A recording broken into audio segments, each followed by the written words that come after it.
नमस्कार, साधना प्लस देख रहे हैं आप। पंजाब, हिमाचल, हरियाणा की तमाम बड़ी खबरों के साथ आपके साथ मैं हूं सोनाली ठाकुर। बुलेटिन की शुरुआत करेंगे, उसके पहले नजर सुर्खियों पर। हरियाणा के स्वास्थ्य मंत्री अनिल विज ने कोरोना वायरस को जताया आभार। आपको बता दें, मेडिकल और पुलिसकर्मियों को जगकर की सराहना। कोरोना वायरस की मृत्यु और मुआवजे की किया ऐलान। अपने ही पार्टी नेताओं ने भड़के राज्यसभा सांसद सरदार शमशेर सिंह दोलू। कांग्रेस के नेताओं पर लगाया गंभीर आरोप। कहा, सरकार और पुलिस की मिलीभगत से धरने से चलता है गोरखधन धंधा। जगाधरी मंडी में एक बार फिर से गेहूं खरीद की शुरुआत। गेहूं की खरीद दोबारा शुरू होने से किसान में खुशी। कोरोना की वजह से बंद था गेहूं खरीद का काम। और कोरोना को लेकर सरकार गंभीर, लॉकडाउन का उल्लंघन करवाने वाले पर प्रशासन सख्त। सोनीपत पर प्रशासन ने गाइडलाइन का उल्लंघन करने वाले 3300 लोगों के काटे चालान। बुलेटिन शुरुआत करेंगे। कोरोना महामारी भारत में अपना पैर पसार रहा है, वहीं इस बीमारी से लोगों की मौत हो रही है।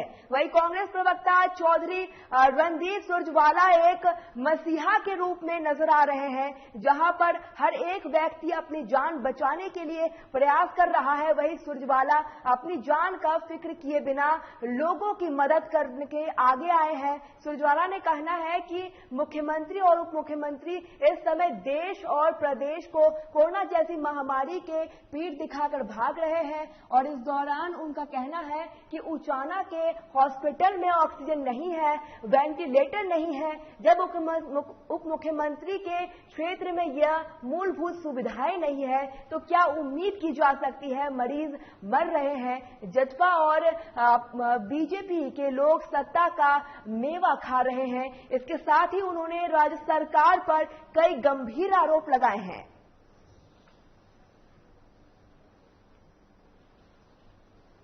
आज जींद जिले में नरवाना और उचाना से कांग्रेस पार्टी के नर ही नारायण है सेवा और समर्पण अभियान की शुरुआत की है। हम 3 काम कर रहे हैं इसमें। पहला, हर सरकारी अस्पताल, हर प्राइवेट अस्पताल और हर प्राइवेट डॉक्टर के क्लिनिक तक मुफ्त में निःशुल्क पीपीई किट्स, हैंड सैनिटाइजर और सोडियम हाइपोक्लोराइड का सोल्यूशन पहुंचा रहे हैं। दूसरा, चार्ली टोर्नेडो मशीन से आपने देखा, पहले भी उचाना, नरवाना, जींद हमने ये सारा एरिया सैनिटाइज करवाया, सफीदो, जुलाना इत्यादि। अब फिर चार्ली टोर्नेडो मशीन से अब कैथल होने लग रहा है। विद इन द वीक, एक हफ्ते के अंदर अंदर मशीन यहां आ जाएगी और पूरे शहर ये जो हैं हम नए सिरे से कांग्रेस पार्टी की ओर से सोडियम हाइपोक्लोराइड से सैनिटाइज करेंगे। हरियाणा के स्वास्थ्य मंत्री अनिल विज ने एक बार फिर से कोरोना वॉरियर्स को सलाम किया है। उन्होंने कहा है कि कोरोना काल में एक योद्धा की तरह काम कर रहे लोगों के जज्बे को सलाम है। इसके साथ ही उन्होंने जान गंवाने वाले कोरोना वॉरियर्स को याद किया है। मंत्री अनिल विज का कहना है कि कोरोना वॉरियर्स के द्वारा दी गई कुर्बानी को हम भूल नहीं सकते हैं। और साथ ही उनका कहना है कि इस दौरान उनकी जो कुर्बानी थी ये बहुत ही अहम है। मंत्री अनिल विज का कहना है कि कोरोना वॉरियर्स के द्वारा कुर्बानी की कीमत का हम अंदाजा भी नहीं लगा सकते हैं, लेकिन फिर भी सरकार ने उनके परिवार के लिए मुआवजे के तौर पर सहायता राशि का ऐलान किया है। आपको बता दें कि मेडिकल स्टाफ की मौत होने से उनके परिवार को 50 लाख का मुआवजा और पुलिस विभाग की किसी भी स्टाफ के मौत होने पर 30 लाख मुआवजा सरकार देगी। इस बात की जानकारी खुद स्वास्थ्य मंत्री अनिल विज ने दी है। ये हमने बहुत व्यापक योजना तैयार की है। सभी गांवों में हम कोरोना केयर सेंटर बना रहे हैं। वहां पर बकायदा टीम बैठेगी। 5 लोगों की टीम बनाई है जो घर घर जाएगी और जनरल चेकअप करेगी। अगर किसी में कोरोना के सिम्टम पाए जाते हैं तो उसका बकायदा टेस्ट किया जाएगा और फिर जैसी उसकी बीमारी होगी उस हिसाब से उसका उपचार कराया जाएगा। किसान इसके लिए तैयार है क्या? नहीं, गांव में तो लोग तैयार हैं। गांव में कोई दिक्कत नहीं आ रही है। दिक्कत आ रही है केवल जो धरने पर हरियाणा के बॉर्डर पर बैठे हुए लोग हैं। मैंने उनके लिए भी स्वास्थ्य विभाग की टीमें भेजी थी और वहां पर अधिकारियों से उनके नेताओं की मीटिंग भी कराई थी राई रेस्ट हाउस में, जिसमें उन्होंने टेस्ट कराने से साफ इनकार कर दिया और वैक्सीनेशन के लिए भी कहा कि तुम अपना कैंप लगा दो, पर हम किसी को नहीं कहेंगे, कोई कराना चाहेगा तो वैक्सीनेशन करा देगा। राजस्व सांसद सरदार शमशेर सिंह डोलू ने अपनी ही कांग्रेस पार्टी के नेता पर हमला किया है। उन्होंने आरोप लगाया है कि 4.5 साल पहले किसी को भी दलित विधायक की याद नहीं आई, अब सिर्फ ड्रामेबाजी की जा रही है। सरकार ढुल्लो ने कहा कि आपको बता दें कि स्कॉलरशिप, अवैध माइनिंग और अवैध शराब प्रॉपर्टी होने में कांग्रेस के नेता ही उनके शामिल हैं। उनके पिछले साल पंजाब में नकली शराब पीने से लगभग 125 लोगों की मौत हो गई थी।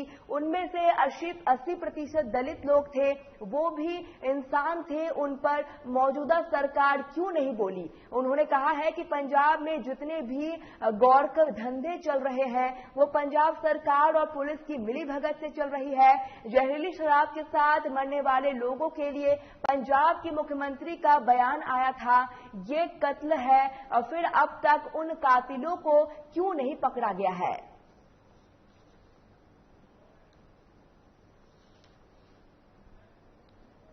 मीटिंग चलदियां रहिंदियां ने, ईगो है, कोई प्रधान बनना चाहता है, कोई चंगा महकमा लेना चाहता है, कोई MLA कहते जे रीशफल च सानू मिनिस्टर बना देन, क्योंकि इन्होंने 4 साल तो इन्होंने शेड्यूल कास्ट गरीब लोग याद नहीं आए। पंजाब दे विच स्कॉलरशिप का स्कैम होया, 15-16 लाख 4 लाख दे 4 सालों च उन्हों की जिंदगी तबाह हुई है। वो पढ़ नहीं सके, कॉलेजों तो पढ़ाई तो परे रह गए, अध विचाले हटा के पेपर देते तो रिजल्ट नहीं दिता, रोक ले फीसा ना देने करके, जे पास करके डिग्रियां नहीं दित्तियां। उदों तो इन्होंने याद नहीं, 4 साल च कदे इकट्ठे नहीं हुए। कोरोना काल में महामारी के कारण हरियाणा की अनाज मंडी में गेहूं की खरीद बंद हो गई है, लेकिन अनाज आपको बता दें कि आज सरकार ने किसानों के हित में गेहूं की खरीद शुरू की है, जिससे किसान खुश है। उनका कहना है कि 29 अप्रैल के बाद कोरोना कारण गेहूं की खरीद में कुछ देरी हो गई थी, लेकिन आज सरकार ने जो किसान के उज्जवल भविष्य को देखते हुए गेहूं की खरीद शुरू की है, वो एक अच्छा और किसान के हित और अहम फैसला है। यह जानकारी मार्केट कमेटी जगधारी के सचिव ऋषि पाल ने दी है। उन्होंने कहा है कि जब पहले किसान मंडी में गेहूं बेचने लाते थे तब किसान का गेट पर ही गेट पास बन जाता था, लेकिन आज वीडियोग्राफी करने के बाद उनके आधार कार्ड के आधार पर उनका गेट पास बनाया गया है। यह सारी खरीद आज मंडी में हो जाएगी और पहले की तरह गेहूं खरीद में पैसे किसानों के खातों में लगभग 72 घंटे के सरकार के माध्यम से डलवा दिया जाएगा। किसानों का कहना है कि जब 29 अप्रैल को कोरोना महामारी को देखते हुए मंडी में खरीद की प्रतिबंध लगा दी गई थी, लेकिन आज सरकार ने किसान की गेहूं खरीद के लिए जो आदेश जारी किया है वो सराहनीय है।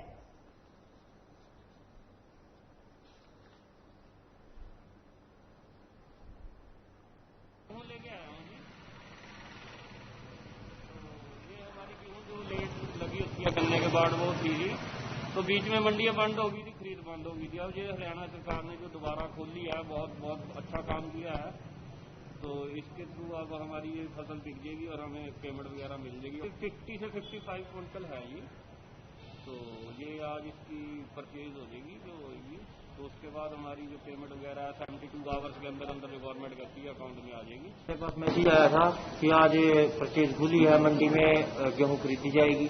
ये थोड़ी ही जैसी अपने कटावा वगैरह की देख अपने घर के लिए रख के उसके बाद जो बची थी वो मंडी में लेके आनी थी। जिम्मेदार पे इतना तो साधन नहीं है, ऐसे कोई जिम्मेदार के पास वो नहीं है कि घर में अपने स्टोर कर ले अनाज को, इसकी खरीद होगी जी। और जैसे पहले जो पैसे हैं हमारे अकाउंट में आए, सरकार ने जैसे भेजे, आगे भी हम ऐसी आस करते हैं कि हमारे अकाउंट में आ जाए। हरियाणा के सोनीपत में गुरुवार को जिला पुलिस अधीक्षक जशनदीप सिंह रंधावा ने महामारी अलर्ट सुरक्षा हरियाणा के विषय को लेकर पीसी की है और इस प्रेस कॉन्फ्रेंस के दौरान उन्होंने खुलासा किया है कि पिछले 12 दिनों के दौरान 203 केस दर्ज करके 210 लोगों को गिरफ्तार किया गया है और 110 गाड़ियों को भी जब्त किया गया है। सोनीपत जिले में कोरोना वायरस को लेकर केस लगातार बढ़ते कारण सरकार द्वारा लॉकडाउन लगा दिया गया था, जिसको लेकर पुलिस प्रशासन सख्त रूप से अख्तियार कर रही है और जिला पुलिस अधीक्षक जशनदीप सिंह रंधावा ने वीरवार को प्रेस कॉन्फ्रेंस कर जानकारी दी है। पिछले 12 दिनों के दौरान 210 लोगों को गिरफ्तार किया गया है। उन्होंने बताया है कि 1200 वाहन के चालान काटे गए हैं, साथ ही 110 गाड़ियों को पुलिस ने जब्त किया है। साथ ही बिना मास्क लगाए 3700 लोगों के चालान भी पुलिस विभाग द्वारा काटे गए हैं।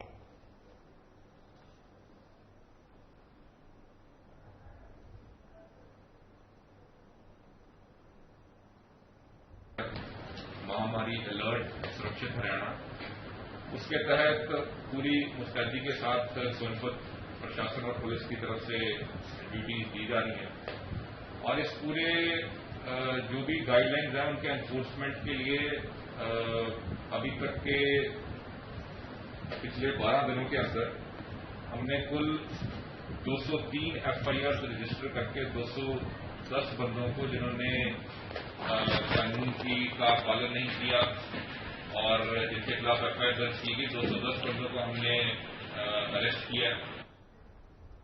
कोरोना जैसी वैश्विक महामारी को खत्म करने की दुआ करते हुए मुस्लिम समाज ने ईद को मौके पर भी अपने घरों में ही नमाज अदा की है। लॉकडाउन के कारण जिले में सभी मस्जिदें बंद हैं। ऐसे में समाज के लोगों ने अपने घरों पर ही ईद उल फितर का त्यौहार मनाया। इस दौरान मुस्लिम समाज ने देश में अमन चैन के लिए देश से कोरोना खत्म होने की भी दुआ की। आपको बता दें कि कोरोना को लेकर लगे लॉकडाउन के दौरान मस्जिदें बंद की गई है। ऐसे में मुस्लिम समाज के लोग द्वारा अपने घरों पर ही ईद उल फितर का त्यौहार मनाते हुए नमाज अदा की गई है।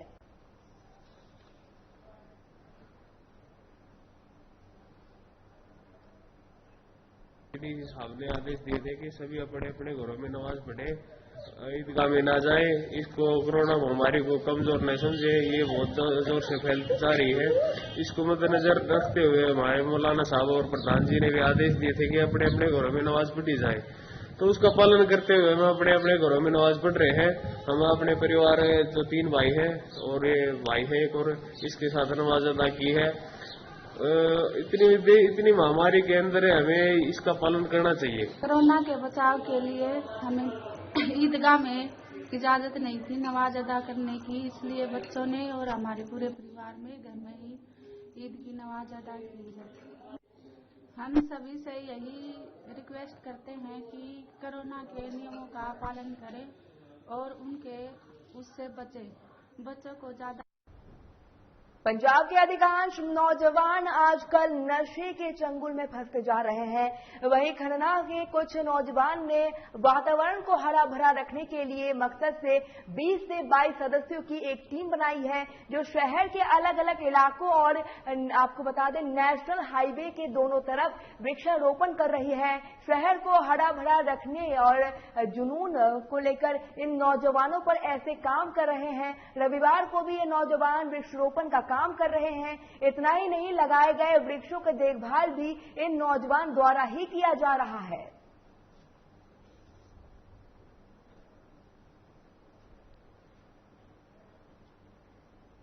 ਸਕੂਨ ਬਹੁਤ ਮਿਲਦਾ, ਬਹੁਤ ਮਨ ਨੂੰ ਸਕੂਨ ਮਿਲਦਾ ਜਦੋਂ ਅਸੀਂ ਸੰਡੇ ਨੂੰ ਇੱਥੇ ਸੇਵਾ ਕਰਦੇ ਆਂ।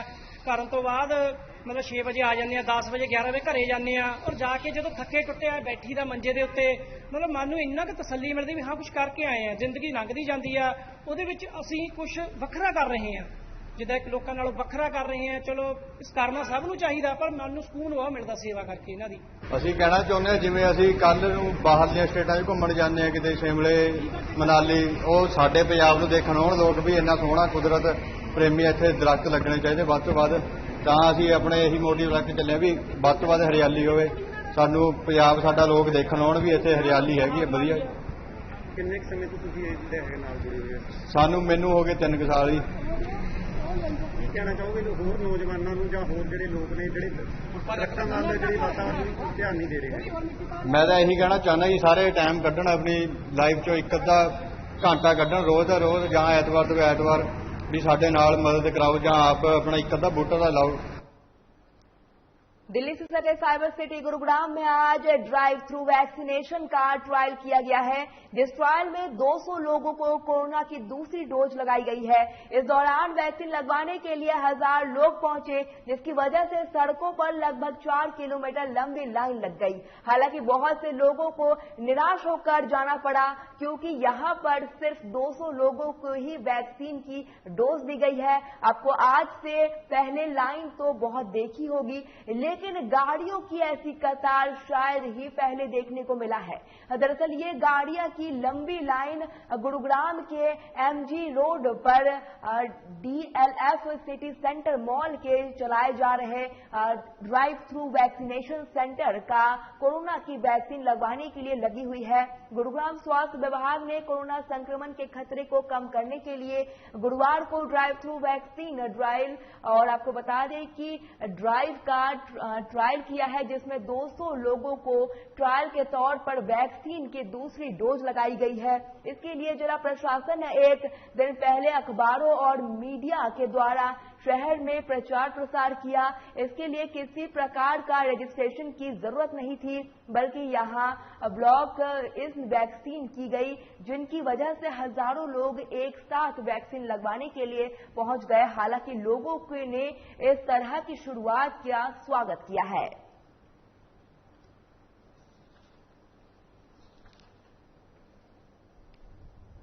गुड़गांव में शॉपिंग मॉल्स में एक ड्राइव थ्रू का अभियान शुरू किया है। पार्क प्लस के साथ मिलकर हमने जो भी ड्राइव थ्रू वैक्सीनेशन में कोशिश कर रहे हैं, ये पहली साइट है जिसमें हमने ड्राइव थ्रू का अभियान शुरू किया है। आज 200 लोगों को हमने स्लॉट दिया है। इसके लिए सिर्फ सेकंड डोज लगेगी, वो भी कोविशील्ड की लगेगी। आने वाले दिनों में हमने डीएलएफ से और पार्क प्लस के साथ, या जितने भी पार्क प्लस के पार्किंग स्लॉट्स हैं, या कुछ ऐसे स्कूल, हमने 30 स्कूल भी चिन्हित किए हैं। अगर वैक्सीन की अवेलेबिलिटी लगातार बनी रहेगी तो हम न केवल 45 प्लस सेकेंड डोज के लिए करेंगे, बल्कि हम 18 to 44 जहां प्री बुक अपॉइंटमेंट के साथ भी है, इन सब जगह पर हम ड्राइव थ्रू की वैक्सीनेशन की प्रक्रिया आरंभ करने की कोशिश करेंगे। हमें पता चला था कि सवेरे 10 बजे से वैक्सीनेशन होगा, तो हमें ये आइडिया था क्योंकि सिर्फ 200 ही डोजेज हैं तो लाइन लगने के चांसेस हैं, तो हम सवेरे 6:30 बजे आ गए थे। और ये जो व्यवस्था करी गई है ड्राइव इन की, तो इसमें सबसे बढ़िया ये है कि एक तो सोशल डिस्टेंसिंग बाय डिफॉल्ट अपने आप ही हो जाती है, और ये कि संक्रमण का खतरा सबसे कम रहता है यहाँ पे। तो हॉस्पिटल में जाने से तो बहुत बेहतर है कि यहाँ पे हम आ गए, और एज इट इज हमें पता चल रहा है कि वैक्सीन थोड़ी सी कम है हिंदुस्तान में, तो ये व्यवस्था हमें सबसे अच्छी लगी।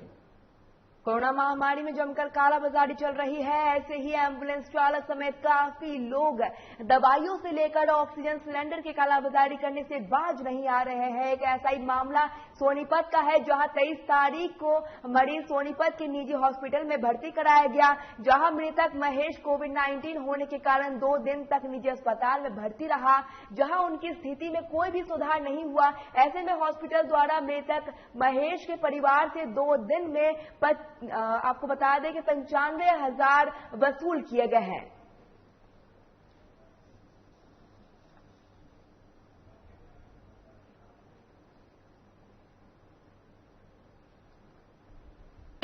मेरे बड़े भाई महेश वर्मा कोविड पेशेंट थे, वो सोनीपत सेक्टर 14 जयदेव हॉस्पिटल में डॉक्टर थे। 23 तारीख को इमरजेंसी से ही डॉक्टर बोले इसको ले जाओ, वेंटिलेटर की जरूरत है। हमने पूरे सोनीपत में घूमा, हमारा वेंटिलेटर नहीं मिला। हमें कहीं जाके पानीपत में वेंटिलेटर की व्यवस्था की, तो हमने एम्बुलेंस की। एम्बुलेंस वाले ने हमसे सोनीपत के पानीपत के लिए 4000 मांगे, हमने उसको दे दिए। फिर पेशेंट अंदर गाड़ी में रखे तो उन्होंने कहा कि पाइप लगानी पड़े, 10,000 उन्होंने जब ले लिए। और सोनीपत से पानीपत पहुंचने के बाद बरसत रोड पर जब एम्बुलेंस पहुंची तो बोले कि 1.5 किलोमीटर रह गया, अब इसको 7,000 रुपये और 2 में जब आगे लेके जाएंगे, उसने एम्बुलेंस वहीं पर होगी। 7,000 हमसे जब ले लिए, कुल 57,000 रुपये सोनीपत से लेकर पानीपत तक के हमारे से एम्बुलेंस वाले ने लॉकडाउन को लेकर वहां पुलिस सख्त रुख अख्तियार कर रही है। अब बेवजह बाजार में घूमने वाले और बिना इजाजत वाले दुकानदारों को बख्शा नहीं जाएगा। महम कस्बे में लॉकडाउन के दौरान भी बाजारों में लोगों की भीड़ उमड़ी है।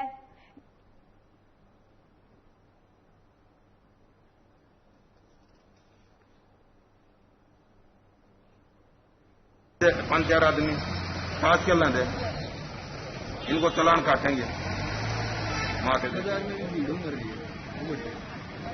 सात आठ चक्कर काटे थे अभी, और जितनी कोशिश होगी उतने भीड़ को कम करने की करेंगे। उनको बिन मास्क का चालान काटेंगे, मास्क का बिन मास्क बेचे थे। ये अपने घर में रहो, मास्क लगाए, अपनी दूरी रखें और बेवजह बाजार में ना घूमें।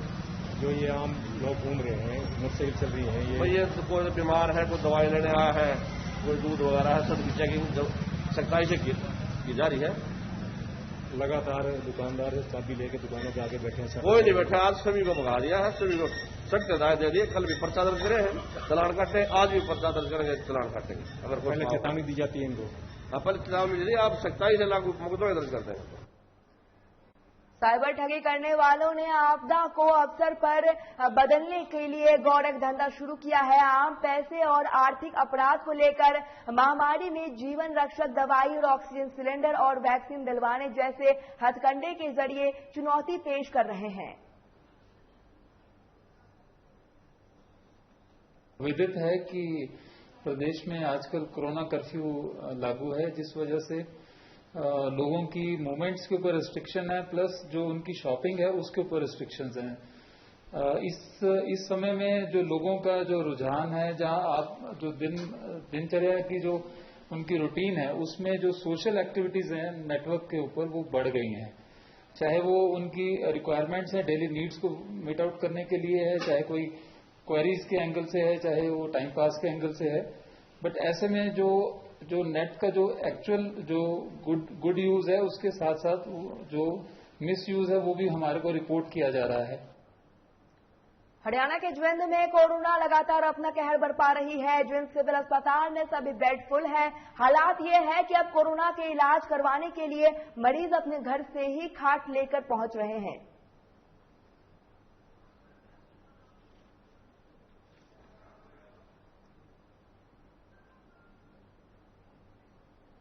फिरोजपुर में अपनी मांगों को लेकर नगर निगम कर्मचारियों द्वारा पंजाब सरकार के खिलाफ मोर्चा खोलते हुए नगर काउंसिल दफ्तर में अनिश्चितकालीन हड़ताल शुरू की गई है।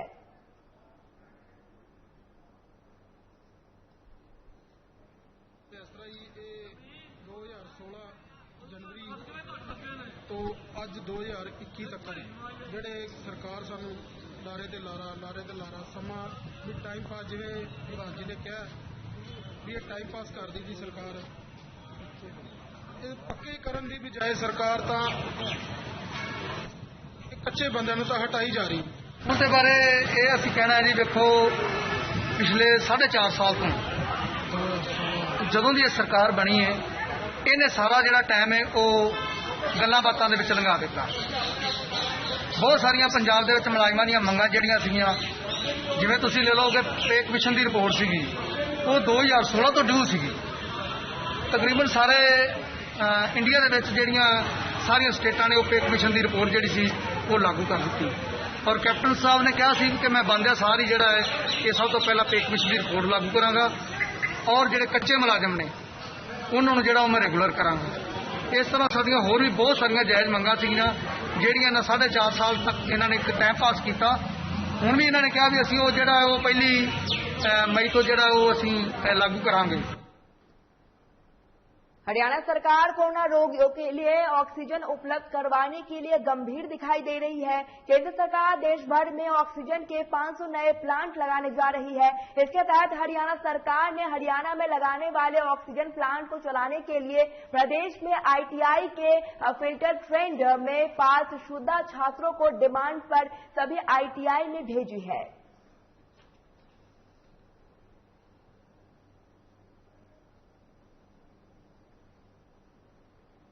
देश में कोरोना की महामारी बहुत फैली हुई है।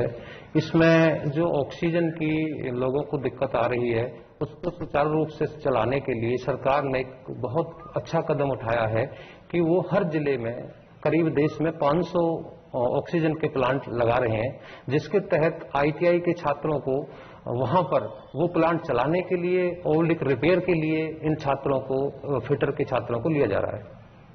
तो आपके ITI से भी कुछ फिटर के छात्र मांगे गए हैं? हरियाणा में हर जिले से 10 छात्र मांगे गए हैं, जिसके तहत हमने उनके साक्षात्कार रूपी लेके और हमने 10 छात्रों की सूची अपने सरकार और निदेशालय को सौंप दी है। देश में कोरोना महामारी के चलते केंद्र सरकार की तरह हरियाणा सरकार भी गंभीर दिखाई दे रही है। हरियाणा सरकार ने हरियाणा प्रदेश की सभी ITIयों को यह संदेश भेजा है कि वे अपनी अपनी ITI में से फिटर ट्रेड के 10 पासशुदा छात्र की सूची बनाकर हरियाणा सरकार के पास भेजे, जिसमें कि उन छात्रों को नए ऑक्सीजन के लगने वाले प्लांटों में नियुक्ति दी जाएगी। केंद्र सरकार की तरफ से पूरे देश भर में 500 ऑक्सीजन के नए प्लांट लगाए जाने हैं, जिसमें हरियाणा भी शामिल रहेगा। आज मुक्तसर साहिब में सफाई कर्मचारी यूनियन की तरफ से पूरे पंजाब में नगर निगम, पंचायत और नगर कौशल के काम कर रहे सफाई कर्मचारियों की मांगों को लेकर हड़ताल की गई है। सफाई सेवक यूनियन मुलाजिम एक्शन कमेटी पंजाब वालों फैसला लिता कि समूची अपने नगर कौंसल, नगर पालिका, नगर पंचायतां ते कारपोरेशनां जिन्हें भी जथेबंदियां एकजुट होकर पूरे पंजाब दे विच अनमिथी हड़ताल रखी गई है, क्योंकि साडी मुख मंगा हैगी है। पंजाब गौरमेंट ने वादा कीता सी कि सफाई सेवकां दे हित लई असीं बिल पास करांगे। साडा लास्ट बिल दे विच कोई इन्हां ने साडी कोई मंग नहीं साडी पूरी कीती, जिवें कि कच्चे बंदे मुलाजिम। महानगर में आत्मा नगर इलाके में पति द्वारा अपनी पत्नी की गला दबाकर हत्या कर दी गई है। वहीं पुलिस अब पूरे मामले की जांच पड़ताल में जुट गई है और पुलिस द्वारा मौके पर पहुंचकर मामले की जांच शुरू कर दी गई है। जी सवेरे गला घोट के मारता पूरी फैमिली ने। कितना नाम होया मर्डर ਤੁਹਾਡੇ ਕੀ? आरती अरोड़ा मेरी भैन है। कितनी उम्र है जी उन्हां दी? 47 साल दी। कितना पता कितना लगे? मोहाली के सेक्टर 70 स्थित IVBI अस्पताल में वीरवार सुबह उस समय हंगामा हो गया जब आइसोलेशन वार्ड में भर्ती NRI मरीज की अचानक संदिग्ध हालत में मौत हो गई।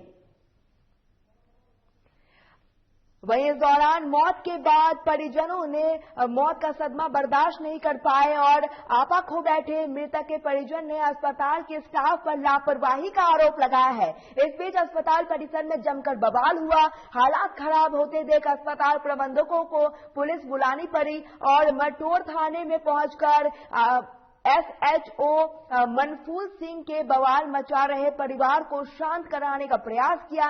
इस बीच मृतक की मां ने पुलिस की IVI अस्पताल में खिलाफ लिखित शिकायत देकर कानूनी कार्रवाई की मांग की है।